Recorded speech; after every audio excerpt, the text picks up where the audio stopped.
Hi JEE aspirants and parents, welcome back to my channel. మరి JEE advance for examination అయితే అయిపోయింది. 18వ తారీఖున ఆదివారం నాడు మార్నింగ్ షిఫ్ట్, ఆఫ్టర్నూన్ షిఫ్ట్, మరి 2 షిఫ్టుల్లో అయితే ఎగ్జామినేషన్ అయిపోయింది. దానికి సంబంధించిన అప్డేట్ అయితే మన దగ్గర ఉంది. దీన్ని అసలు ఏ విధంగా ఇచ్చారు, దీని యొక్క ఎనాలిసిస్ అయితే కంప్లీట్గా చూద్దాం. వీడియోని లైక్ చేయండి, షేర్ చేయండి, సబ్స్క్రైబ్ చేయండి. సబ్స్క్రైబ్ చేసి దీనికి సంబంధించిన ఇన్ఫర్మేషను ఆల్రెడీ మనం చెప్పాం. మరి ఈ కథనంలో రావటం గతంలో అడిగిన ప్రశ్నలే వచ్చినాయి. తేలిగ్గా జేఈ అడ్వాన్స్డ్ ఎగ్జామినేషన్ తేలిగ్గానే ఉందంట. మార్నింగ్గా నిన్న చెప్పేశాను. తేలిగ్గా ఉందంటే అసలు ఆల్రెడీ ప్రిపేర్ అవ్వని వాళ్ళకి తేలికైన కష్టమైన వాళ్ళకి తెలియదు. ప్రిపరేషను అయితేనే వాళ్ళకి తెలిసిద్ది. ఎందుకంటే జేఈ అడ్వాన్స్ని సీరియస్గా తీసుకున్న వాళ్ళకే ఈ పేపర్ తేలిక ఈజీ అనేది అర్థం అవుతుంది. కానీ అసలు ప్రిపేర్ అవ్వనాడికే తేలిక ఈజీ అనేది అసలు ఏమీ అర్థం కాదు. మరి జస్ట్ బ్లైండ్ మ్యాన్కి మన ముందు ఏం పెట్టినా వాడు కనబడదు. అట్లా మన ప్రిపరేషన్ లేని స్టూడెంట్స్ బ్లైండ్ మ్యాన్తో సమానం. అది ప్రిపేర్ అయిన వాళ్ళకి ఓకే, ఇది కష్టమా ఈజీయా అనేది ఒక ఐడియా వస్తుంది. స్వల్ప మార్పులతో ఇచ్చారని విద్యార్థులు వెల్లడి. తెలుగు రాష్ట్రాల నుంచి 40,000 మంది రాశారమ్మా.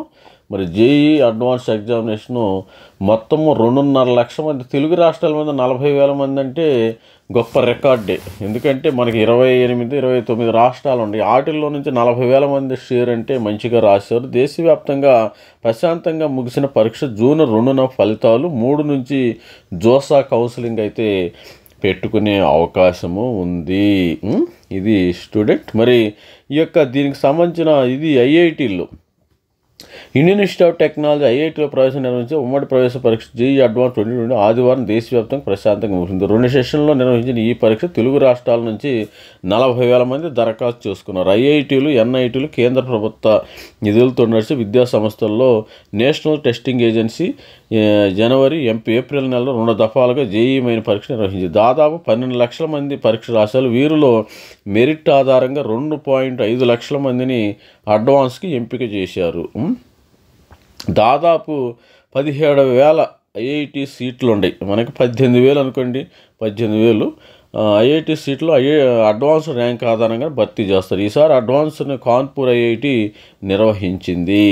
ఇక్కడ పాత ప్రశ్నల్ని అటు ఇటుగా మార్చి నేను ఆల్రెడీ చెప్తానున్నాను.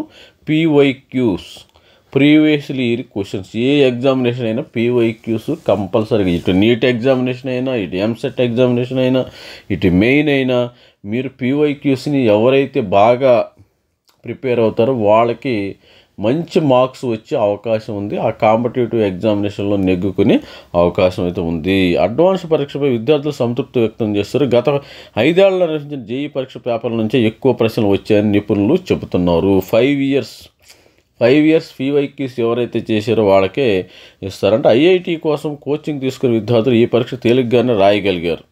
కోచింగ్ ఎవరైతే తీసుకుంటారో, ఎవరైతే సీరియస్గా ప్రిపేర్ అవుతారో ఇది చాలా ఈజీగానే ఉంటుంది. అసలు నేను ప్రిపేర్ అవ్వాలా సార్ అంటారు. ప్రిపేర్ అవ్వకుండా నీకు ఈజీయా తెలియదు. ప్రిపేర్ అవ్వని స్టూడెంట్స్కి ఇది ఈజీయో కష్టమో, అసలు డిఫికల్టీగా ఉందో మరి ఈజీగా ఉందో ఎటువంటి పరిస్థితుల్లో తెలియదు. నాకు కూడా తెలియదు. I'm not prepared. అది ఈసారి నెగిటివ్ మార్కులను తగ్గించుకోవడానికి వీలుందని విద్యార్థులు తెలిపారు. మరి ముఖ్యంగా మ్యాథ్స్ విభాగంలో కొన్ని ప్రశ్నలు సుదీర్ఘంగా ఉన్నాయి, లెంతీగా ఉన్నాయి, చాలా వరకు తేలిగ్గా ఉన్నాయని చెప్పారు. Vectors, algebra, integral calculus, sets, relations and functions, trigonometry, probability, statistics, matrix, analytics, geometry, differential calculation నుంచి ప్రశ్నలు ఇచ్చారు. ఆల్జీబ్రా, మ్యాట్రిక్స్ నుంచి ప్రశ్నలు చాలా తేలిగ్గా ఉన్న విద్యార్థులు ఉంచారు. ఫిజిక్స్ విభాగంలో ఎక్కువగా optics, electricity, magnetism, modern physics, mechanics, thermal physics నుంచి గత కొన్నేళ్లలో అడిగిన ప్రశ్నలను స్వల్ప మార్పులతో అటు ఇటు చేసేసి ఇచ్చేశారంట. ఇది స్టూడెంట్స్. మరి ఎవరైతే సీరియస్గా ప్రిపేర్ అవుతారో వాళ్ళకి మాత్రమే ఐఐటీలో అడుగుపెట్టే అవకాశం అయితే వస్తుంది. కొన్నేళ్ల ప్రశ్నలనే స్వల్ప మార్పులు ఇచ్చారని నిపుణులు తెలిపారు. అయితే కొన్ని ప్రశ్నలు గందరగోళంలో పడేసాయని విద్యార్థులు. కెమిస్ట్రీ విభాగంలో అన్ని ప్రశ్నలు తేలిగ్గా ఉన్నాయని, మూలకాలు, సిద్ధాంతాలు ఆధారంగా ప్రశ్నలు వచ్చినట్టు తెలిపారు. జూన్ 2న examination results, JE advance results అయితే జూన్ 2న వస్తాయి. 3 నుంచి జోసా కౌన్సిలింగ్, జేఈ అడ్వాన్స్డ్ పరీక్ష ఫలితాలను జూన్ 2వ తేదీన విడుదల చేస్తామని కాన్పూర్ ఐఐటి ప్రకటించింది. అదే రోజు ర్యాంకులు ప్రకటిస్తామని రిజర్వేషన్ పద్ధతిలో కూడా ఇందులో పాటించాల్సి ఉంటుంది. దీంతో కట్ ఆఫ్ మాదిరిగానే ఉంటుందని ఫలితాలు వెలువడిన వెంటనే జూన్ 3న జోసా కౌన్సిలింగ్ చేపడుతుందని అధికారులు తెలిపారు. ఐఐటీలు, ఎన్ఐటీలు, ట్రిపుల్ కేంద్ర ప్రభుత్వ నిధులతో నడిచే సంస్థలకు సంబంధించిన సీట్లను జోసా కౌన్సిలింగ్ ద్వారా చేపడతారు. కౌన్సిలింగ్ 5 విడతలుగా, ఈసారి 5 విడతలు, మొన్న 6 విడతలు అన్నారు, 5 విడతలుగా ఉండే అవకాశం ఉంది. ఇది స్టూడెంట్స్. మరి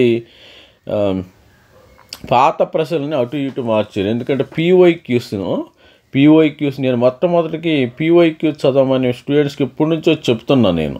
మరొక వార్తా కథనం ఏంటంటే పేపర్ 1 మనం ఆల్రెడీ చెప్పాం కదా, పేపర్ 1 మధ్యస్థంగా ఉంది, పేపర్ 2 రాడ్ అయిపోయిందని జేఈ అడ్వాన్స్ పరీక్ష ప్రశ్నపత్రాలు తీరిది. ఐఐటీలో బీటెక్ సీట్లకు దేశవ్యాప్తంగా నిర్వహించిన పేపర్ ప్రశ్నపత్రం మధ్యస్థంగా జరిగిన పేపర్ 2 కొంత కఠినంగా ఉందని విద్యార్థులు తెలుపుతున్నారు. కఠినంగా ఉందని మనం చెప్పవాలి. ఎవరైతే ప్రిపరేషన్ అవుతారో సీరియస్గా వాళ్ళే ఈజీగా ఉందా కఠినంగా ఉందని చెప్తారు. అంతేగాని ప్రిపేర్ అవనోడు కఠినంగా ఉంటుంది, ఈజీగా ఉంటుంది, ఏదైనా ఒకటే. విద్యార్థులు, నిపుణులు స్పష్టం చేస్తున్నారు. ఒక్కో పేపర్లో 3 సబ్జెక్టులు అనే గణితము, ఫిజిక్స్, భౌతిక శాస్త్రం, రసాయన శాస్త్రం 16 చొప్పున 45 ప్రశ్నలు ఇచ్చారు. ఒక్కో సబ్జెక్టు 60 మార్కులు, అంటే ఒక్కో పేపర్లో 180 మార్కులు ఉంటాయి. గత 4 ఏళ్లకు మాదిరి ఈసారి కూడా 2 పేపర్లు కలిపి 360కి నిర్వహించారు. పేపర్ 1లో 4 సెక్షన్లు, పేపర్ 2లో 3 సెక్షన్లు, పేపర్ 2 2 సెక్షన్లు. ప్రశ్న రుణాత్మక. ఈ నెల 22న ప్రాథమిక కీ అయితే వచ్చేస్తుంది. రెస్పాన్స్ షీట్ కూడా వచ్చేస్తుందమ్మా. రెస్పాన్స్ షీట్ జూన్ 2వ తేదీన 10 గంటలకు ర్యాంకులు వెళ్ళాలి. న్యూమరికల్ ప్రశ్నలకు ఈసారి న్యూమరికల్ జవాబులు వచ్చే ప్రశ్నలు అధికంగా ఉన్నాయి, అంటే పాయింట్లలో సమాధానం వస్తాయి. పేపర్ 1లో రసాయన శాస్త్రం సులభంగా ఉంది, భౌతిక శాస్త్రం కొంత కఠినంగా ఉంది, మ్యాథ్స్. పేపర్ 2లో 3 సబ్జెక్టులు కఠినంగా ఉన్నాయని చైతన్య కళాశాల జాతీయ ఐఐటి సమన్వయ ఉమాశంకర్ అభిప్రాయం. పేపర్ 2లో న్యూమరికల్ టైప్ ప్రశ్నలు ఎక్కువ ఉన్నాయి, రసాయన శాస్త్రంలో ఫిజికల్, కెమిస్ట్రీ ప్రశ్నలు కఠినంగా ఉన్నాయని చెప్పారు. ఇది ప్రశాంతంగా ఐఐటి జేఈ అడ్వాన్స్ అయితే జరిగింది. ఎన్టీఆర్ జిల్లాలో ఇది పరీక్ష అయితే జరగటం అయితే జరిగింది. ఉదయం 9 గంటల నుంచి ఈ విధంగా డేటా అయితే ఇచ్చేసారు. ఇది స్టూడెంట్స్. మరి ఓవరాల్గా చూస్తే నాకు కూడా జేఈ అడ్వాన్స్ చాలా చాలా ఈజీగా ఉంది. ఎందుకంటే నేను ఆల్రెడీ దీనిలో మరి నేషనల్ ఛానల్స్ని కూడా కొన్ని ఛానల్స్ని చూసి అక్కడ స్టూడెంట్స్ యొక్క response, north side students response కూడా చూసినప్పుడు పేపర్ 1 ఈజీగా ఉంది, పేపర్ 2 గందరగోళంగా ఉంది. ఓవరాల్గా మనకి బాగా ప్రిపేర్ అయిన స్టూడెంట్స్కి 200 నుంచి 230 మార్కులు వచ్చే అవకాశం ఈజీగా ఉంది. కొద్దిగా మోడరస్ట్గా ఒక యావరేజ్గా ప్రిపేర్ అయిన స్టూడెంట్స్కి, అదేవిధంగా ఒక రకంగా స్టూడెంట్స్కి 130 మార్కుల నుంచి 150 మార్కులు వచ్చే అవకాశం అయితే ఉంది. వీళ్ళందరికీ కూడా ఐఐటిలో సీట్స్ వస్తాయి. మనకి 18,018K సీట్స్ ఉన్నాయి కదా, 18,000 సీట్లు. సరే, కష్టం వచ్చినా, పేపర్ కష్టం వచ్చినా, ఈజీగా వచ్చినా ఒక్కటైతే గుర్తుపెట్టుకోవాలి.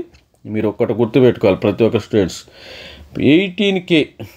ఈ 18Kని ఫిల్ చేయాలి అంతే. అది పేపర్ కష్టమైన రాని 18K సీట్స్ మనకి ఐఐటీల్లో ఉన్నాయి కదా, 23 ఐఐటీలు. ఈ 23 ఐఐటీలు 18,000 సీట్స్ అయితే ఉన్నాయి. ఈ 18,000 సీట్లని ఈ ఐఐటి జేఈ అడ్వాన్స్ రాసిన వాళ్ళే మరి ఫిల్ చేయాలి. వీళ్ళు వెళ్ళి దానిలోకి ఎంట్రీ అవుతారు, కానీ వేరే వాళ్ళు ఎవరు. ఇది మీకు ఈజీగా వచ్చినా 18,000 ఫిల్ అవుతాయి. కష్టంగా కాకపోతే ఏంటంటే స్టూడెంట్కి సాటిస్ఫాక్షన్. ఇక్కడ ఒక అడ్వాంటేజ్ ఏంటంటే నాకు పేపర్ ఈజీగా అనిపించింది, నేను చాలా సాటిస్ఫై అవుతా. సరే, సీటు వచ్చిందా లేదా తర్వాత మ్యాటర్, దట్ డిఫరెంట్ మ్యాటర్ అమ్మా. నాకు సీటు వచ్చిద్దా లేదా డిఫరెంట్ మ్యాటర్. నేను సాటిస్ఫాక్షన్ అవుతా, నా ప్రిపరేషన్కి సాటిస్ఫై. అదే పేపర్ కష్టంగా వచ్చినట్టుకు నీకు సీటు వచ్చినా you won't get any satisfaction. అమ్మో నేను బాగా రాయలేదు అనే ఒక మనసులో ఒక బాధ అయితే ఉంటుంది. అది ఒక డిసడ్వాంటేజ్ స్టూడెంట్స్. మరి మన ఛానల్ లైక్ చేయండి, షేర్ చేయండి, సబ్స్క్రైబ్ చేయండి. గతంలో అడిగిన ప్రశ్నలే రావటం జరిగింది. Thank you, bye.